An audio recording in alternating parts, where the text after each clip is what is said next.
Bring 'em out, hey. Bring 'em out, yeah. Bring 'em out, hey. Bring 'em out, VIP, coming live from the VIP. Welcome back to 360 Sports Network. Tonight, we are going to feature a segment of What Have We Learned from Week 1. I'm Greg, the mad scientist, Bashiro. Along with me tonight are my cohorts in crime, James Dotson and Alex Stilaverson. Gentlemen, how'd you fare? Pretty well, Mr. Mad Scientist. I beat you in one league of my fantasy football, but ended up losing to our other host, Alex, in our 3SN Mock Draft League. So fantasy-wise, I did all right for this week, and hey, it's football season. I can't be happier. Yeah, I'm in so many leagues, I can't even keep up. I think I won with half the teams I'm in and lost with the other half, so I'll take it, I guess. But it was definitely a fun Sunday for football, a lot of things to talk about, so I'm just glad it's back. Well, with all that said, and what we need to talk about now, let's take a look at some of the things that we've learned from week number 1. I think the biggest thing that I learned is that the replacement refs are just as inaccurate as the real refs. Yeah, it definitely was a disgrace. I have never seen worse officiating, but, I mean, it is to be expected with everything that's going on. So they just need to settle this fast, because if we're not going to know who some of these teams really are, some of these scores are going to be deceiving, because already today, Dotson will tell you, we had an Anquan Bolden touchdown that shouldn't be, that ended up giving me the victory in our fantasy matchup, right? Yeah, it wasn't a call that I was very pleased with, and they even went to replay, and it still was upheld, and the guys in the booth could not believe it either. It's stuff like that. Thing is, we're a lot more critical, I think, because we know these are replacement referees. We're actually looking for it more. I think, Greg, you said it right there. These replacement refs are just as bad as the original refs, and it's not that they're any worse in my mind. It's just that we're looking for it so much more. Every little thing that, maybe we would have brushed off here and there, we're trying to nitpick it because we don't want to be hearing about referees on SportsCenter. We want to be hearing about the great catches and the great throws. However, when Arizona gets by because Seattle actually had a 4th timeout, that's ridiculous. That really was. Well, thing is, though, that happened in I think it was Browns-Ravens back in like 2006 or 2007. The exact same thing happened. A team got 4 timeouts and a half. So it's not like this has never happened before. What I think bothers me the most is that you got guys like the Harbaugh brothers who are just laying into these refs because they think they can win them over. And I'll tell you what, Mike Tomlin of the Steelers did it too. He got a couple calls to go his way, got a couple timeouts that shouldn't have been because he worked these refs and essentially bullied them out there. Well, you have to understand how frustrating it must be when a call doesn't go your way, and you know it's because of some incompetent refs. One call, it was during the Packers and Niners game, that there should have been I think it was a block in the back call, and it didn't get flagged. So, and I think that was a call that Harbaugh was literally foaming at his mouth. I don't know if either of you saw it. He was literally foaming at the mouth, and his face turned beet red. So, but as I was watching that game, I never seen so many blown, I don't want to say blown calls, but calls that shouldn't been. I mean, this is something they have to fix, because I'm wondering if I'm even watching a fair game here. It's like it's kind of a crapshoot, to be honest, when you get a call going your way or not. You don't know which way it's going to go. So they need to fix this, because this is absolutely ridiculous. Well, I think it goes back to the officiating just needing to be fixed in general, because as Dotson stated earlier, we can cite numerous games with regular officials, replacement officials, you name it. And even with the replay, it's just horribly wrong. And we see this all the time. We even see this in baseball. So it's just something that just needs to be worked on, needs to get a little bit better here. Let's take a look at some other truths that are out there that we learned in week 1.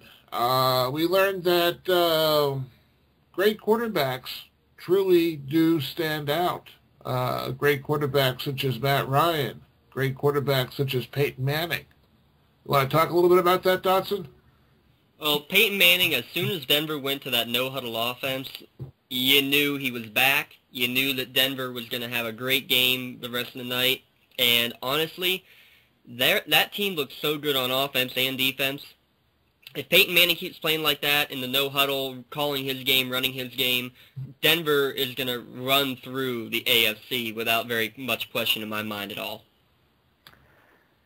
Well, yeah, I mean, it's just better having Manning back in the league. It was good to see him out there. It's weird not seeing him in the blue and white, so it's going to take a while to get used to. But the Broncos, they obviously had a great game. Those are two contending teams.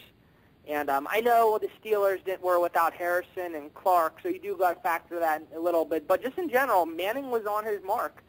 So I think both teams, even though the Steelers lost, both teams are going to be considered contenders. I know a lot of people weren't happy with the way the Steelers were running their offense there, and especially at the end, Roethlisberger got sacked 3 times in a row. So I don't know what it is. I think already Ron Cook from the Post-Gazette already called for Todd Haley's firing after one game. I don't know if I'd go that far. But I just think in general we're going to see both the Steelers and the Broncos in the playoffs. Well, you make a good point there, too. I mean, the Steelers lost, but they're one of many teams who lost their opening game who were expecting high things from. The Saints lost 40-32 to the Redskins. RG3 had an unbelievable game that we're going to talk a lot about. A lot of people had some high expectations for the Bills. They lost to the Jets, who couldn't even score a touchdown in the regular season. Some other teams, Packers. I mean, 15-1 last year. They open up with a loss against the 49ers, 30-22. So there's lots of teams. All 3 of those teams could easily make playoff runs, yet they're starting 0-1, so they got the deck stacked against them to begin with. How about another primetime performance? I said at the beginning of this season that Matt Ryan was going to be a stud. The Falcons are going to be very good. And that he reminds me of a new Peyton Manning. And I'll tell you what, 299 yards, 3 touchdowns, and a 4th touchdown on the ground in a 40-24 victory. This is against the Chiefs, so I'm taking it with a bit of a grain of salt, but I'm telling you what, he looked really good. Julio Jones was just completely in sync with him. That game was over early, and they just put a licking on him. Keep an eye on the Falcons going through that NFC South. Yeah, it's interesting you should say it's against the Chiefs, but going into this thing, the Chiefs are actually a team that a lot of people were predicting with Romeo Crennel at the helm to actually make a strong playoff appearance. Now, granted, it's only week number 1, and the balance of power in the NFL oftentimes shifts on plays, on single plays, and sometimes even, quarters of the game. So, with that said, if a team is a little bit flat, they can lose a game, but they can very easily win the next 2 or 3 games down the road here. So, I mean, it's a very, very delicate balance of power. I think there's truly one great team in the NFL and truly one really horrendous team in the NFL, and everybody else, it's just a very, very close matchup here. Anybody can beat anybody else on any given day. Well, the thing about the Romeo Crennel thing is that they said that when he was up there in Cleveland as well, which I'm pretty sure is who you mean by the one team that is near the bottom, if not the bottom right now of the NFL. That Cleveland-Philadelphia game yesterday was absolutely ugly. I mean, if you're a fan of either one of those teams, I am concerned beyond all belief. I would have had a headache. I would have been pulling all my hair out watching my team play and playing like that. Well, given a choice between watching that game and mowing my lawn, I actually chose to mow my lawn.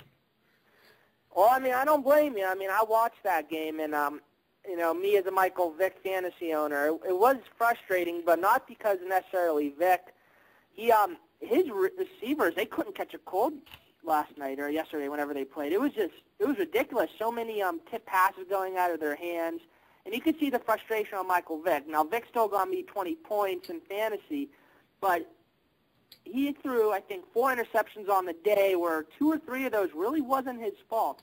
But just in general, the Eagles, they should really have no problem with the Browns there. I don't know if the Browns' defense was good or if the Eagles' offense was really bad. So it was just a hard game in general to understand. And seeing Brandon Whedon get stuck under the American flag there before the game, that is just such a Cleveland Browns moment. It really is. That's just something that would happen to them, and it set the tone for the rest of the game, for the rest of the day for Whedon. And for rookie quarterbacks, except for a rookie quarterback named RG3. And he had a great day. And a lot of people, including myself, were expecting Andrew Luck to have a big day, but surprisingly, RG3 stole the spotlight. Oh, maybe not so surprisingly. The Saints' defense was absolutely porous. They were one of the bottom 2 or 3 defenses in the league last year, and he's got better talent around them. But, you make a good point. Everybody expected Luck, myself, to have a really great game. He really didn't have that bad of a game. 309 yards, a touchdown, 3 interceptions. How scary it is, how comparable it was to Peyton Manning's first game, where he also threw for just over 300 yards, a touchdown, and 3 interceptions. I know you're going to be getting those comparisons left and right all over the place, but, when they're that close and that similar, it's kind of eerie in a way. But yeah, RG3 with the talent around him, he just went insane to start the year, much like Cam Newton did last year. Will it continue? That's what we're going to find out. Well, Alex, tell us a little bit more about this 49ers-Packers game. I mean, Niners, your boy Randy Moss comes out strong, gets a touchdown in his opening game. But the defense, I think, is the main story here. Do you agree? Oh, I completely agree. That was just a great defense all around. And I thought the Niners were going to lose this game. I look at their schedule. I thought they might start off 0-2 because they played Green Bay and Detroit. But the Niners, the score is even a little deceiving there. Just the entire game, the Niners just dominated. Frank Gore had a great game, and it was not even his stats, just the way he was running. The holes were opening up. Receivers were blocking. He just was running with such force. It was ferocious. And Alex Smith had a great game. Everyone contributed. It was really a sight to see. And like you said, yeah, Randy Moss came out strong. I like the way they're using him. It's obvious they're gonna use him as a weapon. He won't be on the play. He won't be on the field every snap. But I honestly think that's a good thing because we saw in his last year in New England when Brady tried to force the ball to him, he couldn't get open. But just him being on the field opens up room for Davis, Manningham, Crabtree, and Moss will be left open all day, and that's why Alex Smith is just able to pick off that defense the entire game. So I think all the receivers for the 49ers this year are going to have great productive years. And Alex Smith, honestly, I think he's going to have a really great year. I just don't think this is one game. Just the whole game the Niners are in command, and if it's one thing I learned that I'm really confident with my NFC champion this year in the 49ers. One of the things that I was most struck with when I watched the 49ers and the Green Bay Packers was how clean of a football game the 49ers played. There were very few errors, very few gaffes by the quarterback, if any, that I could watch. This was a well-oiled machine, and it goes back to, as I said earlier, victories and losses in the NFL can be basically summed up through sloppy play that happens. And every team out there has a tendency to have some sloppy play. It's what you do as a coach to control that sloppy play that wins or loses games. And this has truly become, I believe, a coaches' league this year rather than a players' league. And I think that's so evident right now whenever you have Sean Payton and company who are basically suspended, from the game for the time being over there in New Orleans. And you see the play of the Saints and how hapless the team looked compared to the play of the 49ers. Granted, the 49ers are playing the Green Bay Packers, but the crispness of a Harbaugh-run team can be seen basically in how his brother runs the Baltimore Ravens and how Jim Harbaugh runs the San Francisco 49ers. Yeah. Well, you just mentioned the issues with New Orleans. They did lose 40-32 to Washington. The Mike Shanahan running offense, very curious indeed. Roy Halou supposed to be the main back, 2 carries for 2 yards. The 1A back, as it was going into the week, Evan Royster, 2 carries for 10 yards. But this guy, Alfred Morris, 28 carries, 96 yards, and 2 touchdowns. He had 24 more carries than the other 2 backs combined. Now watch, you won't see him get more than 5 carries next week, but just a little thing to note that the Shanahan offense of running back by committee is still very much intact, even moving to Washington. No, I mean it's evident, and that's the way he's always done. That's the way he's always done things, and that's why if you have a running back in a Shanahan run offense, you're basically going to starve to death out there. You know, fantasy-wise, you know, you can pick one and hope, but you're risking a lot. We didn't mention the opening night game yet. The Cowboys versus the Super Bowl defending champion New York Giants. It's the first time since 1999 when the Denver Broncos, the first year without John Elway, they were the last team that lost their opening game after winning the Super Bowl. The Giants have now duplicated that. Cowboys looked very solid, I thought. Tony Romo looked great. His protection actually was half decent most of the night. And it wasn't the big names. It wasn't the Jason Wittens or the Miles Austin, Dez Bryant, DeMarco Murray. It was Kevin Ogletree who stole the show for the Cowboys, scoring 2 touchdowns for him.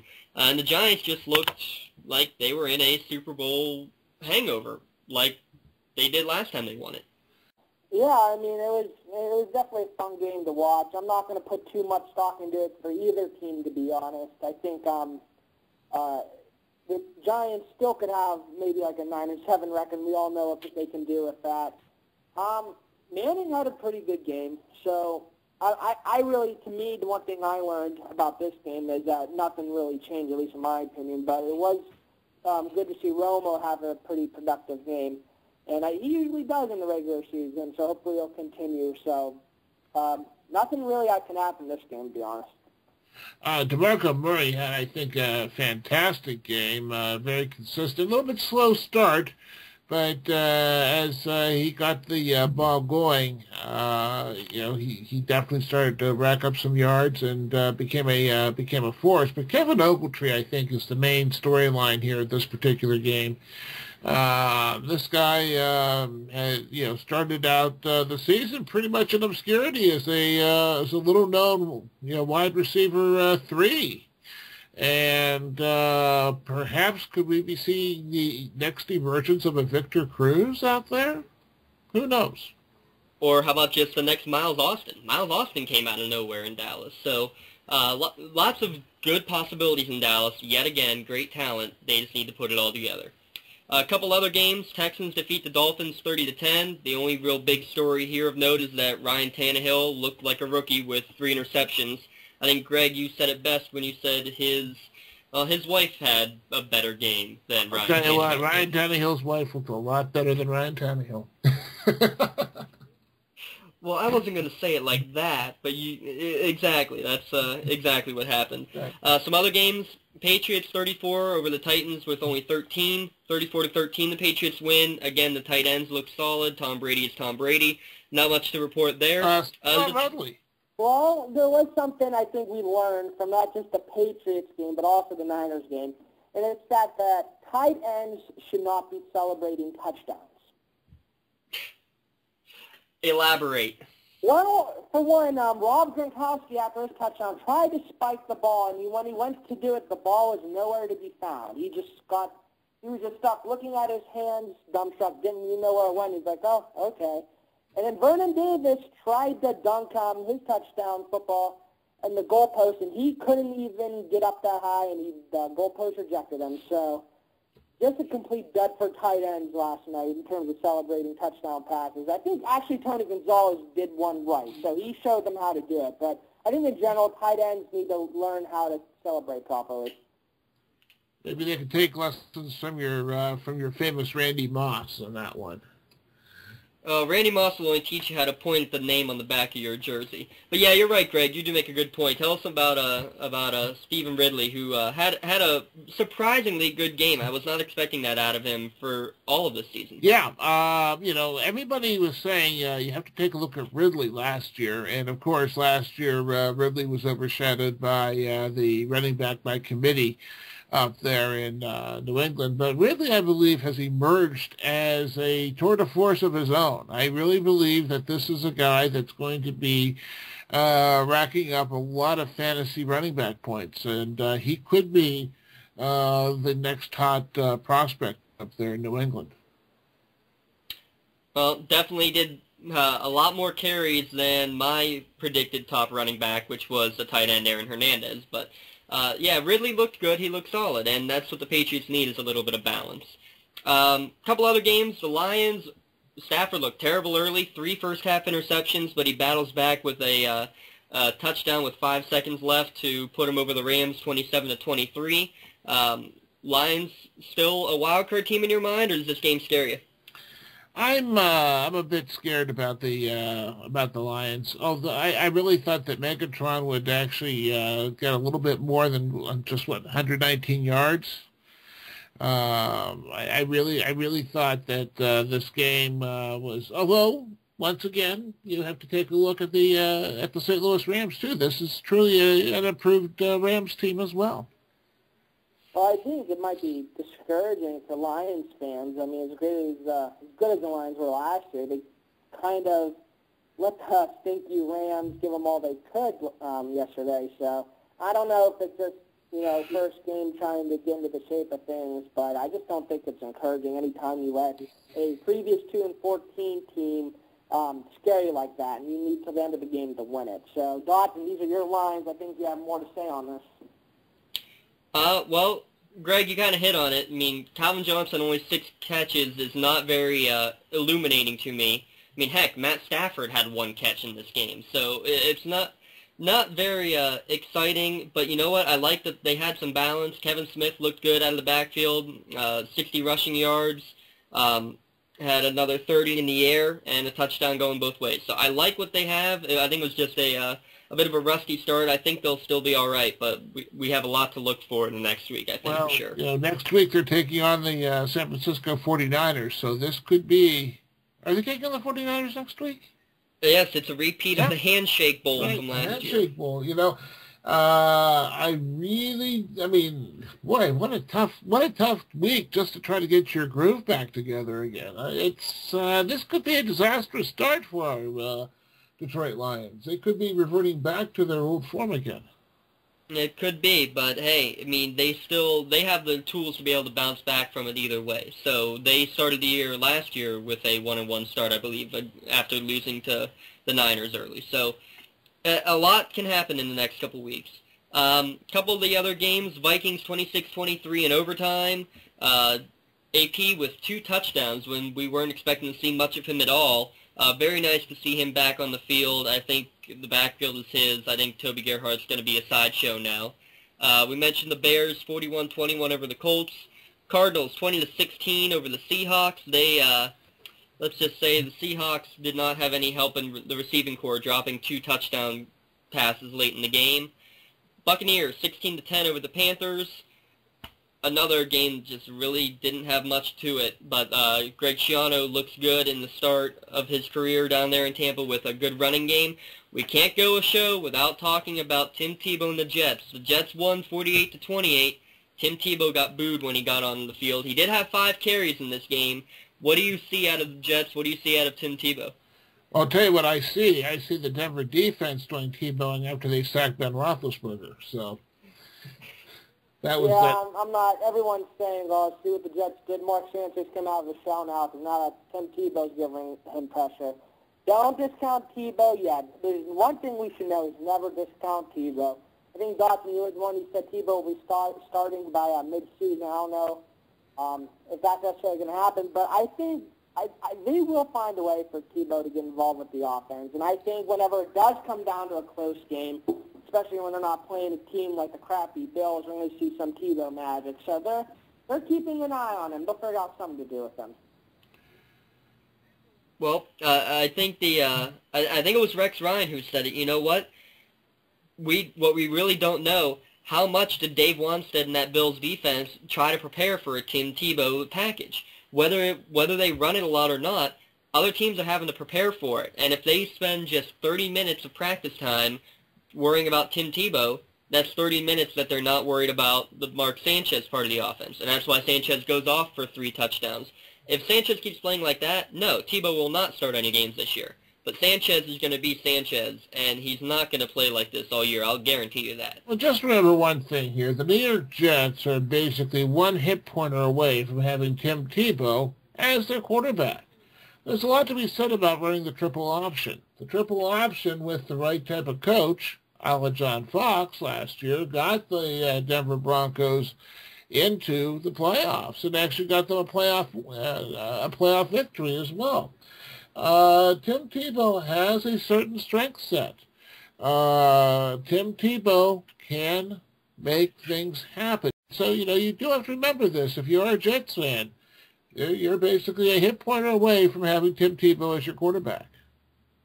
Yeah, but I mean, even just for the time being, Mark Sanchez did look sharp. So even though, yeah, we are one hit away from having Tim Tebow as your quarterback, I do think that this really did bring out the best in Mark Sanchez. But it is kind of hard to tell because we don't know how good that Bills team really is. But I think either way, the Jets are just in a win-win situation. So even if Mark Sanchez does go down, you've got Tebow magic on your side. So the Jets, I think, are going to keep it rolling.